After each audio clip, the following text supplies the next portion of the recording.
नमस्कार, मैं हूँ दीपक चौधरी। आज मैं जिस शख्सियत के साथ जुड़ने जा रहा हूँ, उनको किसी पहचान की मोहताज की जरूरत नहीं है। हमारे साथ जुड़ रहे हैं केंद्रीय खाद्य विभाग के मंत्री एवं कृषि मंत्री दिनेश दुबे जी। दिनेश जी, आपका बहुत बहुत स्वागत है हमारे चैनल में। Thank you. मैं सबसे पहला सवाल आपसे ये करना चाहूंगा, आपकी जर्नी का एक आपने पढ़ाई के समय से अपने जर्नी को स्टार्ट किया, तो इसमें क्या आपका एक इसका श्रेय किसको आप देना चाहेंगे? इसका श्रेय अटल जी को है, इसका श्रेय माननीय राजनाथ सिंह को है, इसका श्रेय हमारे नरेंद्र भाई मोदी जी का है, इसका श्रेय अमित शाह जी का है और पार्टी के संगठन के हिसाब से प्रदेश अध्यक्ष और संगठन महामंत्री का श्रेय है कि मैं अपनी जर्नी के माध्यम से पार्टी में आज इस कद तक पहुंचा हूं और हम सारा श्रेय भारतीय जनता पार्टी के कमल को देते हैं, जिसके शक्ति, बल और सामर्थ्य के बदौलत आज हम यहाँ इस स्तर तक पहुंचे हैं। दिनेश जी, एक बड़ा सवाल ये भी है कि कोरोना काल में निडर और निष्पक्ष होकर के जनता की सेवा आपने की है और जनता के बीच में रहकर आपने कार्य किया है, तो ये एक प्रेरणा या क्या आपके भाव किस तरह से, इसके बारे में आप क्या कहना चाहते हैं? देखिए, जिस राष्ट्रीय स्वयंसेवक संघ का मैं एक सेवक हूं और उसी के अनुसार काम करता हूं, भारतीय जनता पार्टी एक राजनीतिक दल के साथ साथ समाज सेवा करने का भी संकल्प लिया है। हम राजनीतिक दल ही नहीं हैं, हम समाज सेवक भी हैं। इसलिए समाज के ऊपर जब संकट आता है तो हमें संकट में खड़ा होना पड़ता है और कोरोना के समय, कोविड के समय जिस तरह से एक महामारी आई थी, हमारे देश को तहस नहस करने का प्रयास किया था, बहुत लोगों का, करोड़ों का जान भी लिया था। उस संकट को देखते हुए हमारी, मैं ही नहीं, मेरी पूरी पार्टी उस कोरोना में खड़ी थी और हम एक समाज सेवक के रूप में, एक जनता के सेवक के रूप में संकट काल में खड़े थे और मुझे लगता है कि मैंने हजारों लोगों को जीवन से बचाया है, उनका इलाज करवाया है, उनको दवा दिलवाई है, उनको एडमिट कराया है। कभी कभी ऐसा होता था कि जिसको भर्ती कराए हैं, आज भर्ती कराए, कल चला जाता था, मेरा मन बहुत टूट जाता था और मैं बहुत निराश, हताश हो जाता था, परेशान जाता था। मैंने सुबह 6 बजे से लेकर रात को 2 बजे तक प्रयास किया है कि हम कितने लोगों का भला कर दें, और मैं ही नहीं भला किया, करोड़ों हमारे भारतीय जनता पार्टी के कार्यकर्ता इस काम में लगे थे। इसलिए लगे थे कि हम राजनीतिक दल के साथ साथ एक समाज सेवक की भूमिका भी निभाते हैं, इसलिए समाज सेवक संगठन के रूप में भी हम जाने जाते हैं। दिनेश जी, एक राम जन्मभूमि में बड़ा एक योगदान आपका रहा, राम मंदिर निर्माण में भी अहम भूमिका आपकी देखी गई है, तो उस पर क्या आप जनता को बताना चाहेंगे? देखिए, वो कठिन दौर था, भारतीय जनता पार्टी के प्रति किसी का विश्वास नहीं था और लोग सोच रहे थे कि भारतीय जनता पार्टी कभी सत्ता में आएगी नहीं। उस समय राम मंदिर आंदोलन भारतीय जनता पार्टी का सबसे बड़ा संकल्प भी था, प्रण भी था, प्रतिज्ञा भी थी कि भारतीय जनता पार्टी के द्वारा आंदोलन चलाया जाए और उसमें तमाम देश के समाज सेवक, राम भक्त और सभी राष्ट्रीय स्वयंसेवक संघ और सामाजिक संगठन, देश के करोड़ों करोड़ों राम भक्त उस कार्यक्रम में अपना भाग लेते थे। भारतीय जनता पार्टी की भी अहम भूमिका थी और राष्ट्रीय स्वयंसेवक संघ की भी अहम भूमिका थी।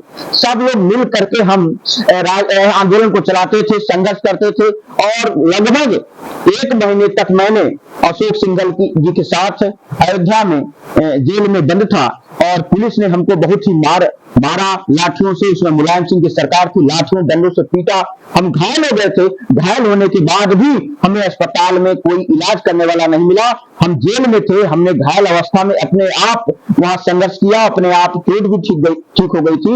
उसमें भगवान श्री राम जी की कृपा थी, उनका आशीर्वाद था, जिनके बदौलत हमारा पेट बिना इलाज का ठीक हो गया। हमने बहुत संघर्ष किया।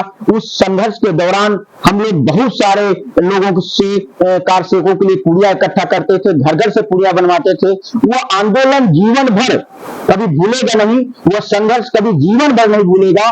वह संघर्ष बहुत ही ऐतिहासिक है, बहुत ही तपस्यापूर्ण है, बहुत ही संघर्षपूर्ण है।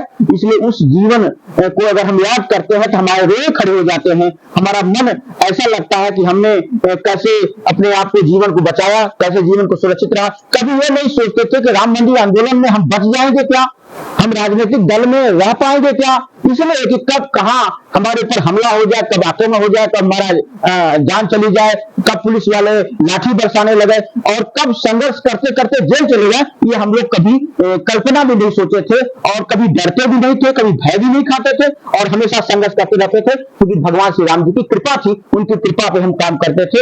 आज उसी कृपा का फल है कि भगवान श्री राम जी का मंदिर बड़े भव्य रूप से निर्माण हो रहा है। मंत्री जी, जैसा हम जानते हैं कि खाद्य विभाग भी आप ही के पास है, एफसीआई भी आप ही के अधीन है।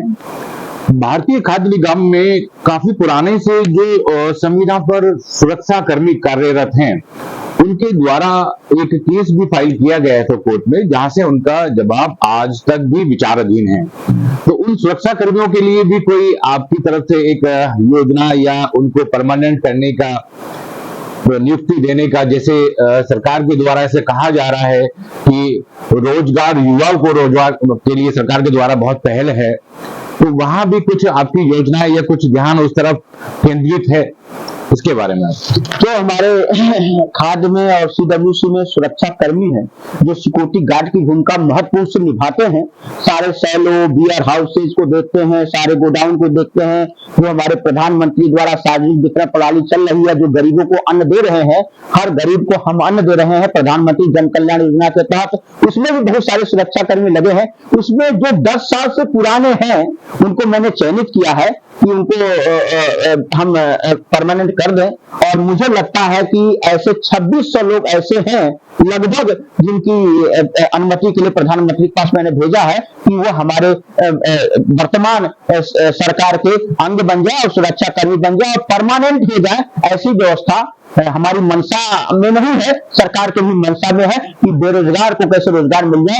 उसके लिए हमारा जो सिस्टम है वो बहुत ठीक से काम कर रहा है, और हमारे प्रधानमंत्री की और हमारे योगी जी की मंशा भी है कि जो बेरोजगार है उनको रोजगार कैसे मिले, उनके लिए सरकार प्रतिदिन काम कर रही है। और हर रोजगार को रोजगार देने के लिए तमाम ऐसे प्राइवेट कंपनी को हम लाए हैं, तमाम ऐसे सरकारी संस्थान हुए हैं, सुरक्षा के लिए तमाम जो हथियार बनने हैं, उत्तर प्रदेश में निर्माण के लिए जमीन खरीद ली गई है, उनका कार्य भी बनने वाला है। तो ऐसे तमाम ऐसे आने वाले भविष्य में रोजगारों को रोजगार भी मिलेगा, उनको परमानेंट नौकरी भी मिलेगी। या जो कुछ लोग विरोधी जो है, सपा वाले, कांग्रेस वाले, बसपा वाले, जो प्रचार करते हैं कि हम रोजगार नहीं देते हैं, हम जितना रोजगार देने जा रहे हैं वो अपने पूरे राजनीतिक जीवन काल में इतना रोजगार नहीं देंगे। हमारे पास रोजगार का लक्ष्य भी है और उस लक्ष्य को हम पार करेंगे। 2 करोड़ लोगों को हम पूरे देश में रोजगार देने जा रहे हैं, जो कुछ परमानेंट होंगे, कुछ संविदा पे होंगे, कुछ आउटसोर्सिंग के द्वारा होंगे। जैसा जिसकी जो क्षमता होगी, जैसा जिसकी प्रतिस्पर्धा में जितना जो सक्षम होगा, उसके अनुसार हम करने जा रहे हैं।